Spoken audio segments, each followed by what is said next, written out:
Gerald, when we hear all this about concentration of wealth, of course it's a matter of the state getting richer, the industries and special interests connected to the state getting richer, whether it's Goldman Sachs or whomever else, of course, as you point out, at the expense of the rest of the country. Can this continue? I mean, what do you think? What do you see in terms of the political impact?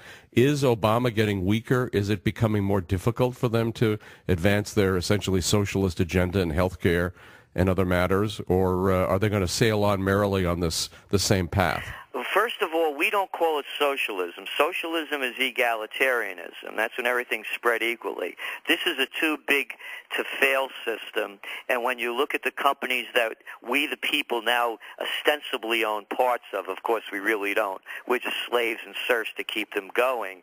The merger of corporate and state powers is called fascism, and that's what Mussolini called it, and he's a guy that knew a thing or two about it.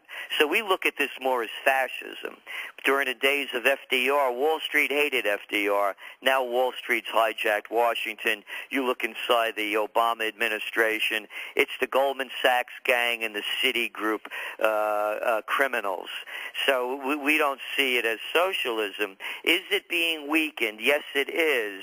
And he's losing power, Obama is at this point, as his ratings fall in the polls.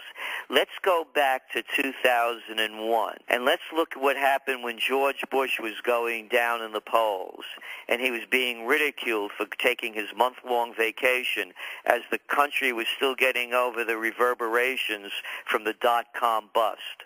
All of a sudden, the face of the nation changed with 9/11.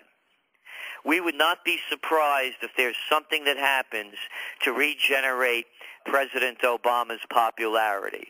We're not saying that it's, that they're going to do something, but of course we don't put anything past anyone in government. Read my lips, no new taxes. I didn't have sex with that woman, Monica Lewinsky. I smoked, but I didn't inhale. Saddam Hussein has weapons of mass destruction and ties to Al-Qaeda. So those are the kind of things that can happen on a fundamental level right now. And again, no one could predict the future because of the wild cards. As I said, there can be a false flag or a real event that distracts the people's attention once again. But what's going on now, and we're going to be doing a trend alert on it within a day or two, the Second American Revolution has begun.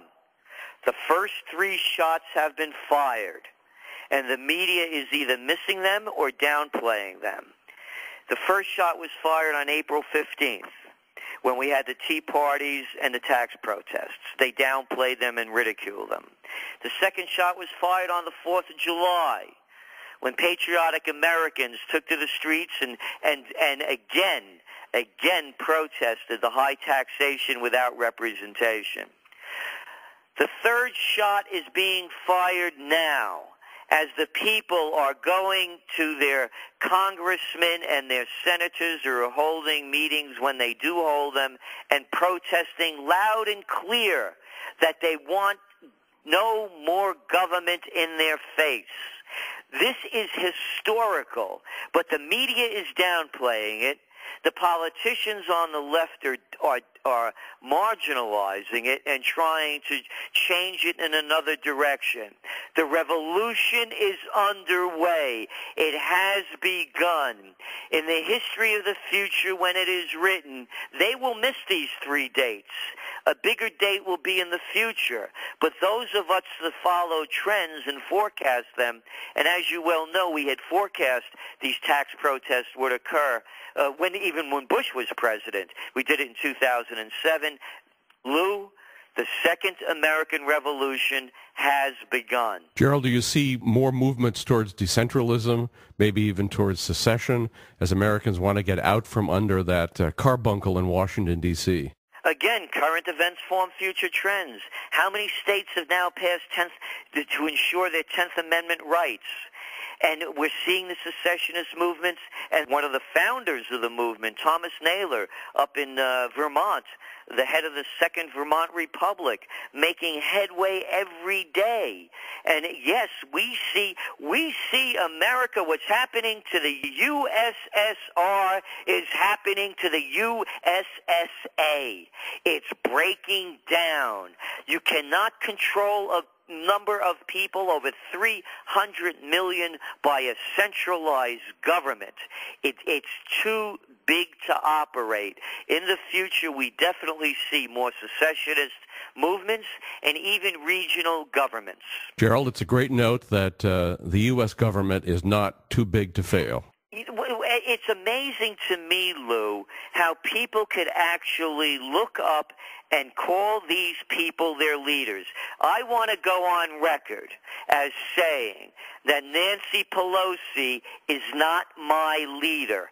Barney Frank is not my leader. Bonner is not my leader. Mitch McConnell is not my leader. President Obama is not my leader. George Bush wasn't my leader. Clinton wasn't my leader. These are political hacks. They're a criminal organization.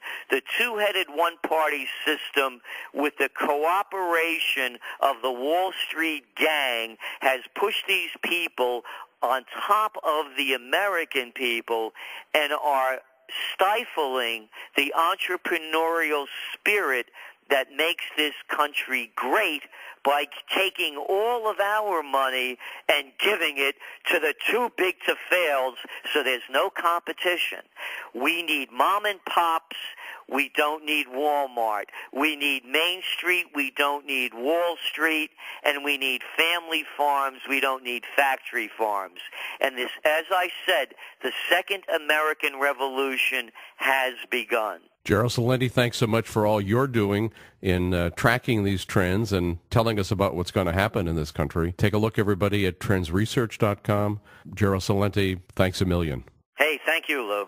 You've been listening to The Lew Rockwell Show, produced by LewRockwell.com, the best-read libertarian website in the world.